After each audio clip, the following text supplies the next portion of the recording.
नमस्कार, मैं मिस कनकलता झा। बच्चों, हमने मिठाई वाला कहानी के कुछ अंश को पहले पढ़ा। आज हम मिठाई वाले कहानी के अगले अंशों को पढ़ेंगे। आइए पढ़ते हैं कहानी मिठाई वाला। मुरली वाला अचकचा कर बोला, बाबूजी, इसका असली दाम 3 ही पैसे हैं। आप कहीं से भी 2-2 पैसे में ये मुरलियाँ नहीं पा सकते। मैंने तो पूरी 1000 बनवाई थी, तब मुझे इस भाव पड़ी है। विजय बाबू बोले, अच्छा, मेरे पास ज़्यादा वक्त नहीं है, जल्दी से 2 मुरलियाँ निकाल दो। 2 मुरलियाँ लेकर विजय बाबू फिर मकान के भीतर पहुंच गए। मुरली वाला देर तक उन बच्चों के झुंड में मुरलियाँ बेचता रहा। उसके पास कई रंग की मुरलियाँ थी। बच्चे जो रंग पसंद करते, मुरली वाला उस रंग की मुरली निकाल देता। यह बड़ी अच्छी मुरली है, तुम यही ले लो बाबू। राजा बाबू, तुम्हारे लायक तो बस यह है। हाँ भैया, तुमको वही देंगे, यह लो। तुमको वैसी न चाहिए, ऐसी चाहिए, यह नारंगी रंग की। अच्छा, यही लो। पैसे नहीं हैं। अच्छा, अम्मा के पैसे ले आओ। मैं अभी बैठा हूँ, तुम ले आए पैसे? अच्छा, यह लो। तुम्हारे लिए मैंने पहले से ही निकाल रखी थी। तुमने अम्मा से ठीक तरह से मांगे न होंगे।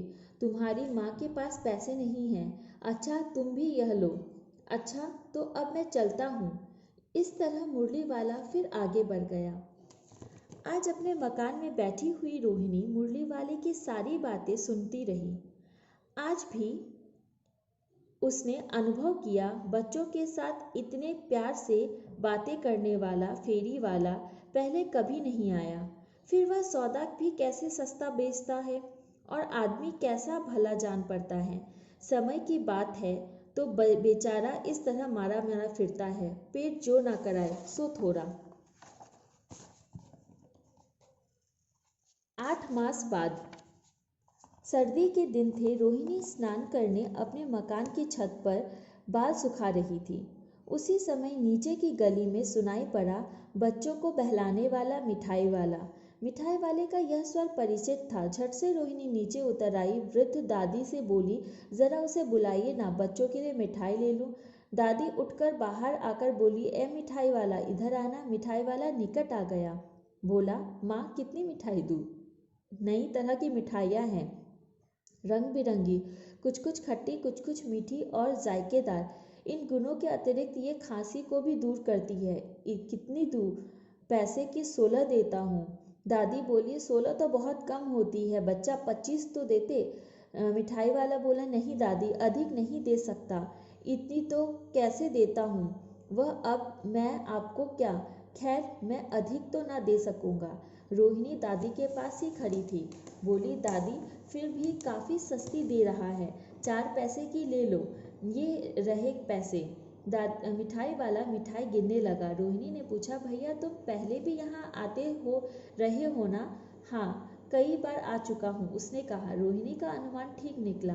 अब तो वह उसे और भी कुछ बातें पूछने के लिए अधीर हो उठी। अधीर यानी व्याकुल। उसने पूछा, भैया, इन छोटी छोटी चीज़ों को बेचकर तुम्हें क्या मिलता होगा? वह बोला, मिलता तो क्या है, यही खाने भर को मिल जाता है। कभी नहीं भी मिलता है, पर हाँ, संतोष, धीरज और कभी कभी असीम सुख जरूर मिलता है, और यही मैं चाहता भी हूँ। सो कैसे, वह भी बताओ। अब व्यर्थ में उन बातों की चर्चा क्यों करूं? उन्हें आप जाने ही दे। उन बातों को सुनकर आपको दुख होगा। जब इतना बताया है तब और भी बता दो। मैं बहुत उत्सुक हूँ, तुम्हारा हर्जा ना होगा। मैं और भी मिठाइयाँ ले लूँगी। गंभीरता के साथ मिठाई वाले ने कहा, मैं अभी अपने नगर का एक प्रतिष्ठित आदमी था। मकान, व्यवसाय, गाड़ी, घोड़े, नौकर चाकर सभी कुछ था। पत्नी थी, छोटे छोटे 2 बच्चे भी थे। मेरा वह सोने का संसार था। सुख संपत्ति थी। बच्चे ऐसे सुंदर थे जैसे सोने के सजीव खिलौने। उनकी अटखेलियों के मारे घर में कोलाहल मचा रहता था। विधाता की लीला, अब कोई नहीं है। प्राण निकाले नहीं निकले, इसलिए अपने उन बच्चों की खोज में निकला हूँ। वे सब होंगे तो यहीं कहीं, आखिर कहीं ना कहीं तो जन्मे ही होंगे। इस तरह के जीवन में कभी कभी अपने उन बच्चों की एक झलक सी मिल जाती है। ऐसा जान पड़ता है जैसे वे इन्हीं में उछल उछल कर हंस खेल रहे हैं। पैसों की कमी थोड़े ही है, आपकी दया से पैसे काफ़ी हैं। जो नहीं है इस तरह उसी को पा जाता हूँ। रोहिणी ने अब मिठाई वाले की ओर देखा, उसकी आंखों में आंसुओं से तर थी। तभी चुन्नू मुन्नू आकर मिठाई मांगने लगे। उसने दोनों के हाथों में मिठाइयाँ भर दी। रोहिणी ने पैसे दिए तो वह बोला, अब इस बार ये पैसे न लूँगा। पेटी उठाकर वह आगे बढ़ गया और उसकी आवाज़ गूंजने लगी, बच्चों को बहलाने वाला, मिठाई वाला। बच्चों, इस तरह का व्यवहार जब हम देखते हैं तो हमें बहुत आश्चर्य होता है कि किस प्रकार अपने बच्चों को खोने के बाद वह बाकी बच्चों में अपने बच्चों को देखने के लिए इस तरह से पैसे वाला होते हुए भी गली गली जाकर मिठाइयाँ बेचता था। धन्यवाद।